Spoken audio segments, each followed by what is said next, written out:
Chers amis des bulles de sagesse, bonjour. Je suis aujourd'hui un peu dans la pénombre pour cause de canicule. Et j'ai eu envie de vous parler de quelque chose qui me tient particulièrement à cœur. Ceux qui me connaissent, qui suivent mes parcours ou qui sont en coaching avec moi le savent.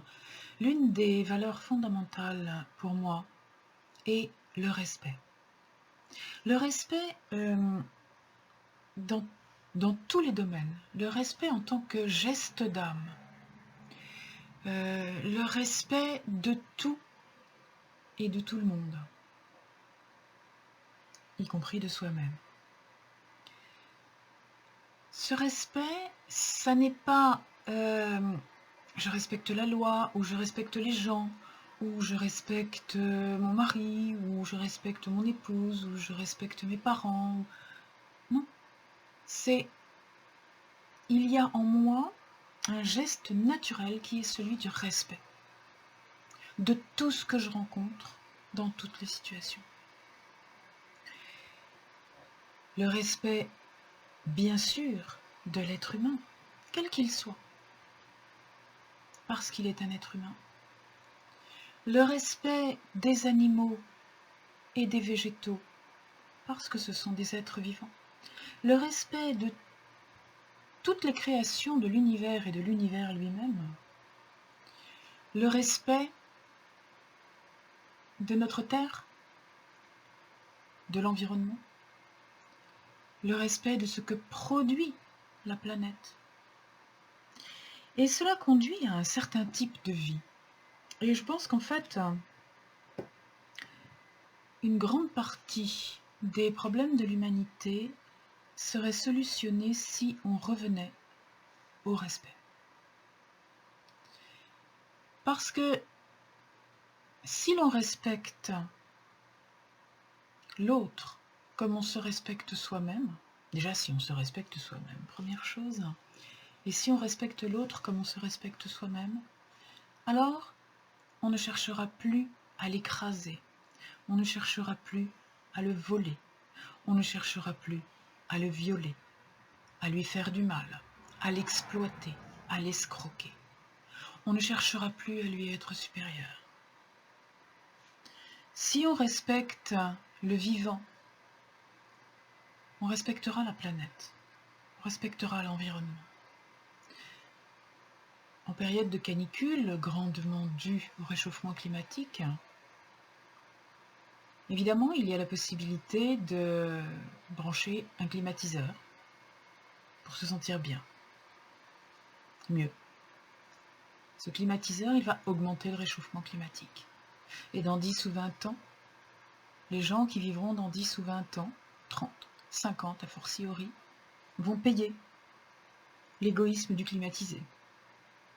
C'est ce que nous sommes déjà en train de faire. Nos enfants vont déjà payer les erreurs de notre génération. Et je ne parle pas de nos petits-enfants.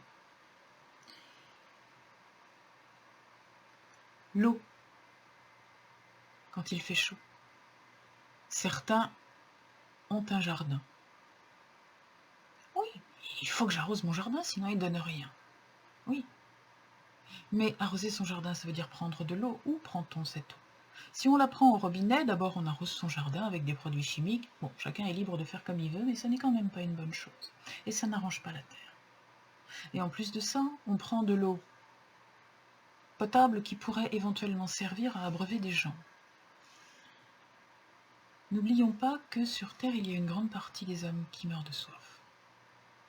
Donc prendre 2 douches par jour parce qu'il fait chaud. Aller à la piscine, remplir une piscine au milieu de son jardin parce qu'on ne peut pas passer de faire trempette quand il fait chaud. Alors qu'il y a des gens qui n'ont même pas à boire. C'est un manque de respect. Si tout le monde avait respecté l'eau potable dans notre pays, simplement dans notre pays, on n'aurait pas au robinet des eaux polluées. On n'aurait pas certaines régions qui commencent à manquer d'eau l'été. On n'aurait pas autant de restrictions si on n'avait pas arrosé des cultures qui n'avaient rien à faire à l'endroit où elles ont été semées. Respect. Respect par rapport à toujours l'environnement, par rapport à ce que nous faisons au quotidien. Au moment où je vous parle, le coronavirus est encore actif, nous sommes encore sous le coup de l'épidémie et les masques sont obligatoires dans certaines circonstances. Et ces masques, dont la plupart sont jetables, eh bien justement, on les retrouve jetés n'importe où par terre. Alors, d'une part, il y a quelque chose de stupide dans le fait de jeter un masque qui est peut-être contaminé, de façon à ce qu'il contamine encore plus de gens. Parce que se protéger soi, c'est une chose, c'est égoïstement une chose. Mais plus les autres vont être contaminés, plus on a de risque d'être contaminé soi-même. Donc même en étant égoïste, l'idéal c'est quand même d'éviter aux autres d'être contaminés. Parce que moins ils vont l'être, moins j'aurai des chances de l'être moi. Jeter son masque dans la rue, bien sûr, au niveau de la pollution de l'épidémie, bah, c'est une stupidité. Et puis ces masques à moitié en plastique ne vont pas se dégrader. Il faudra quelqu'un pour les ramasser. Il faudra que quelqu'un les balaye, que quelqu'un les ramasse, que quelqu'un prenne des risques. Pourquoi? Pourquoi ne peut-on pas simplement respecter ça? Ce masque, on le met dans sa poche, on le met dans la poubelle, on le jette à un endroit où il ne va pas polluer la planète, et en tout cas où il ne va pas se retrouver dans les océans.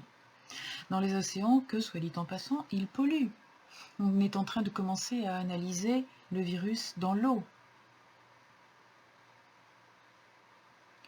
Il y a des gens qui prétendent qu'ils n'en ont rien à faire. Peut-être est-ce qu'ils n'en ont rien à faire. Peut-être est-ce qu'ils ne croient pas au bienfait de la protection par le masque. Et ça, je respecte ça. Vous avez tout à fait le droit de croire. Je ne vous dis pas ce que je crois. Je ne vous dis pas si je crois que le masque vous protège. Moi, ce que je vous dis, c'est que je porte le masque. Par respect pour les gens qui pensent que le masque est protecteur, pour les gens qui ont peur de voir à l'heure actuelle, en pleine épidémie, des visages non masqués, par respect pour la loi. Par respect pour les employés des magasins qui toute la journée voient passer des gens dont ils se disent « est-ce que celui-là va me refiler le virus ?» Par respect, je porte le masque. Juste par respect. Il n'y a pas à se demander si on y croit ou si on n'y croit pas. Il n'y a pas à se demander s'il y a complot ou s'il n'y a pas. Il n'y a rien à se demander. Il y a à respecter l'autre. Et puis, il y a Beyrouth, par exemple. Beyrouth, une explosion qui fait des centaines de morts, des milliers de victimes. Et pendant que ces gens, qui eux aussi sont en pleine épidémie, sont là, blessés peut-être, cherchant leur famille peut-être, ayant perdu leur maison qui a été soufflée par l'explosion, dans un pays qui a déjà vécu, on le sait, de très grandes souffrances. Et pendant ce temps-là, certains, en France, se plaignent du fait que pour aller faire leurs courses à Carrefour, à Auchan ou à Intermarché, où les rayonnages sont pleins, avant de rapporter ces courses dans leur maison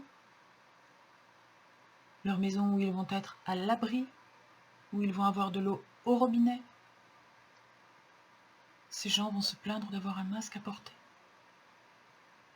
Je vous demande, si vous faites partie de ces gens, de prendre quelques instants simplement pour vous demander jusqu'à quel point vous avez le droit de faire ça. Vis-à-vis de vous-même, pas vis-à-vis de moi. Vous faites ce que vous voulez, bien sûr. Moi, je vous respecte. Donc, ce que je suis en train de dire, c'est simplement peut-être pour vous permettre une prise de conscience. Est-ce que c'est vraiment juste, mon attitude? Voilà, je n'irai pas plus loin, je voulais juste vous interpeller un tout petit peu aujourd'hui sur le respect, le geste du respect. Je me permets de vous rappeler que j'ai fait tout un parcours de coaching là-dessus, sur le respect dans tous les domaines, du domaine le plus anodin et le plus matériel, jusqu'au domaine le plus élevé, le plus humain et le plus spirituel. Si vous êtes intéressé, je vous invite à me contacter. Prenez grand soin de vous et des autres par votre respect. À très bientôt.